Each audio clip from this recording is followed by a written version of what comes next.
Welcome to the Daily Bible Project. I'm Sam. Thank you so much for being here today. We are reading in Exodus chapters 4 through 6. We left off with Moses standing in front of a bush that's on fire, but it's not being consumed. God came to meet Moses there to tell him to go to the land of Egypt, to tell Pharaoh to let his people go. Moses decides to argue with God. Let's see how that goes for him.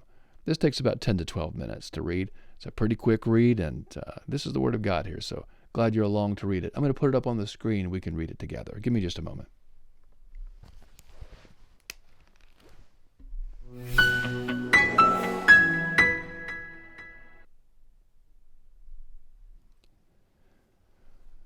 Exodus chapter 4. Moses answered, "But behold, they will not believe me, nor listen to my voice, for they will say, Yahweh has not appeared to you." Yahweh said to him, "What is that in your hand?" He said, "A rod." He said, "Throw it on the ground." He threw it on the ground, and it became a snake, and Moses ran away from it. Yahweh said to Moses, "Stretch out your hand and take it by the tail." He stretched out his hand and took hold of it, and it became a rod in his hand.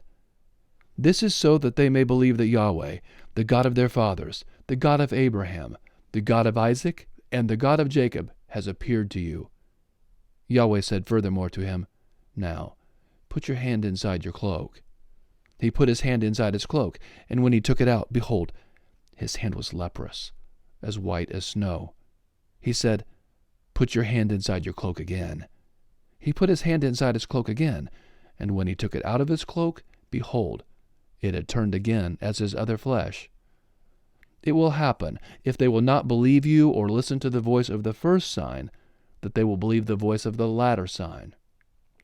It will happen, if they will not believe even these two signs or listen to your voice, that you shall take of the water of the river and pour it on the dry land. The water which you take out of the river will become blood on the dry land. Moses said to Yahweh, "O Lord, I am not eloquent, neither before now, nor since you have spoken to your servant, for I am slow of speech and of a slow tongue." Yahweh said to him, "Who made man's mouth? Or who makes one mute, or deaf, or seeing, or blind? Isn't it I, Yahweh? Now therefore go, and I will be with your mouth, and teach you what you shall speak." Moses said, "O Lord, please send someone else."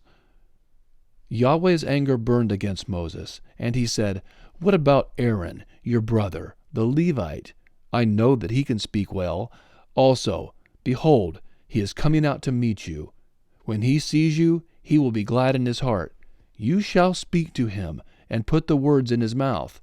I will be with your mouth, and with his mouth, and will teach you what you shall do. He will be your spokesman to the people. It will happen that he will be to you a mouth, and you will be to him as God. You shall take this rod in your hand, with which you shall do the signs." Moses went and returned to Jethro, his father-in-law, and said to him, "Please let me go, and return to my brothers who are in Egypt, and see whether they are still alive." Jethro said to Moses, "Go in peace." Yahweh said to Moses in Midian, "Go, return into Egypt, for all the men who sought your life are dead." Moses took his wife and his sons, and set them on a donkey, and he returned to the land of Egypt. Moses took God's rod in his hand.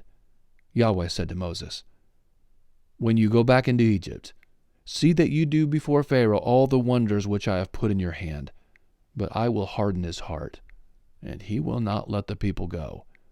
You shall tell Pharaoh, Yahweh says, Israel is my son, my firstborn.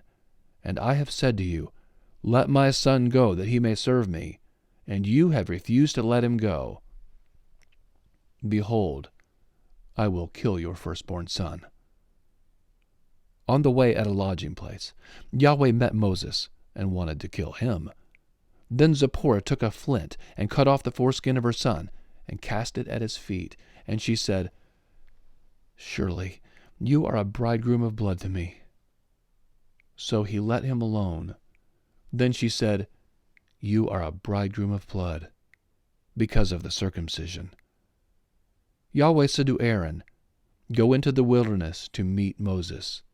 He went and met him on God's mountain and kissed him. Moses told Aaron all Yahweh's words with which he had sent him, and all the signs with which he had instructed him.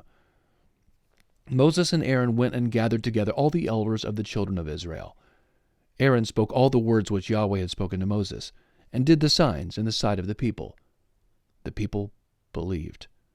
And when they heard that Yahweh had visited the children of Israel, and that he had seen their affliction, then they bowed their heads and worshipped. Exodus 5. Afterward, Moses and Aaron came and said to Pharaoh, This is what Yahweh, the God of Israel, says, Let my people go, that they may hold a feast to me in the wilderness. Pharaoh said, Who is Yahweh, that I should listen to his voice to let Israel go? I don't know Yahweh, and moreover, I will not let Israel go. They said, The God of the Hebrews has met with us. Please, let us go 3 days' journey into the wilderness, and sacrifice to Yahweh, our God, lest he fall on us with pestilence or with the sword. The king of Egypt said to them, Why do you, Moses and Aaron, take the people from their work? Get back to your burdens. Pharaoh said, Behold, the people of the land are now many, and you make them rest from their burdens. The same day Pharaoh commanded the taskmasters of the people and their officers, saying, You shall no longer give the people straw to make brick, as before. Let them go and gather straw for themselves. You shall require from them the number of bricks which they made before. You shall not diminish anything of it, for they are idle. Therefore they cry, saying, Let's go and sacrifice to our God. Let heavier work be laid on the men, that they may labor in it. Don't let them pay any attention to lying words. The taskmasters of the people went out with their officers, and they spoke to the people, saying, This is what Pharaoh says. I will not give you straw. Go yourselves, get straw where you can find it, for nothing of your work shall be diminished. So the people were scattered abroad and throughout all the land of Egypt to gather stubble for straw. The taskmasters were urgent, saying, Fulfill your work quota daily, as when there was straw. The officers of the children of Israel, whom Pharaoh's taskmasters had set over them, were beaten, and were asked, Why haven't you fulfilled your quota both yesterday and today in making brick as before? Then the officers of the children of Israel came and cried to Pharaoh, saying, Why do you deal this way with your servants? No straw is given to your servants, and they tell us, Make brick. And behold, your servants are beaten, but the fault is in your own people. But Pharaoh said, You are idle. You are idle. Therefore you say, Let's go and sacrifice to Yahweh. Go therefore now, and work, for no straw shall be given to you, yet you shall deliver the same number of bricks. The officers of the children of Israel saw that they were in trouble when it was said, You shall not diminish anything from your daily quota of bricks. They met Moses and Aaron, who stood along the way as they came out from Pharaoh. They said to them, May Yahweh look at you and judge, because you have made us a stench to be abhorred in the eyes of Pharaoh, and in the eyes of his servants, to put a sword in their hand to kill us. Moses returned to Yahweh and said, Lord, why have you brought trouble on this people? Why is it that you have sent me? For since I came to Pharaoh to speak in your name, he has brought trouble on this people. You have not rescued your people at all. Exodus 6. Yahweh said to Moses, Now you shall see what I will do to Pharaoh. For by a strong hand he shall let them go, and by a strong hand he shall drive them out of his land. God spoke to Moses and said to him, I am Yahweh. I appeared to Abraham, to Isaac, and to Jacob as God Almighty. But by my name Yahweh I was not known to them. I have also established my covenant with them, to give them the land of Canaan, the land of their travels, in which they lived as aliens. Moreover, I have heard the groaning of the children of Israel, whom the Egyptians keep in bondage, and I have remembered my covenant. Therefore, tell the children of Israel, I am Yahweh, and I will bring you out from under the burdens of the Egyptians, and I will rid you out of their bondage, and I will redeem you with an outstretched arm, and with great judgments. I will take you to myself for a people. I will be your God, and you shall know that I am Yahweh your God, who brings you out from under the burden of the Egyptians. I will bring you into the land which I swore to give to Abraham, to Isaac, and to Jacob, and I will give it to you for a heritage. I am Yahweh. Moses spoke so to the children of Israel, but they didn't listen to Moses for anguish of spirit and for cruel bondage. Yahweh spoke to Moses, saying, Go in, speak to Pharaoh king of Egypt, that he let the children of Israel go out of his land. Moses spoke before Yahweh, saying, Behold, the children of Israel haven't listened to me. How then shall Pharaoh listen to me, when I have uncircumcised lips? Yahweh spoke to Moses and to Aaron, and gave them a command to the children of Israel, and to Pharaoh king of Egypt, to bring the children of Israel out of the land of Egypt. These are the heads of their fathers' houses, the sons of Reuben, the firstborn of Israel, Hanok and Palu, Hezron and Carmi. These are the families of Reuben, the sons of Simeon, Jemuel and Jamin, and Ohad and Jachin and Zohar, and Shaul, the son of a Canaanite woman. These are the families of Simeon. These are the names of the sons of Levi, according to their generations, Gershon and Kohath and Merari. And the years of the life of Levi were 137 years. The sons of Gershon, Libni and Shimei, according to their families.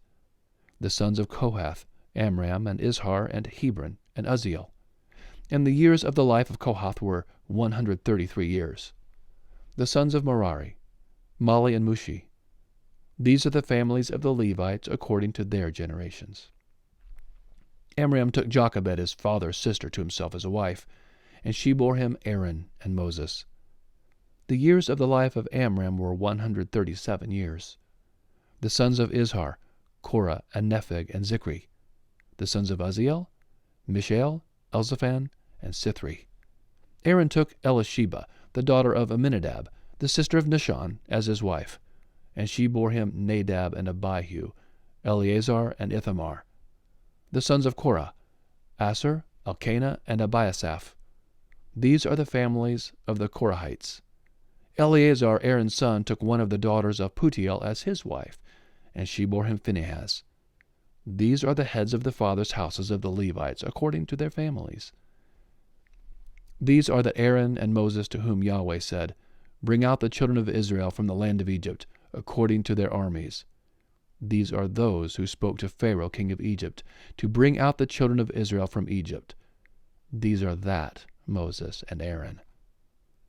On the day when Yahweh spoke to Moses in the land of Egypt, Yahweh said to Moses, I am Yahweh. Tell Pharaoh king of Egypt all that I tell you. Moses said before Yahweh, Behold, I am of uncircumcised lips, and how shall Pharaoh listen to me? All right. Thank you so much for being here today.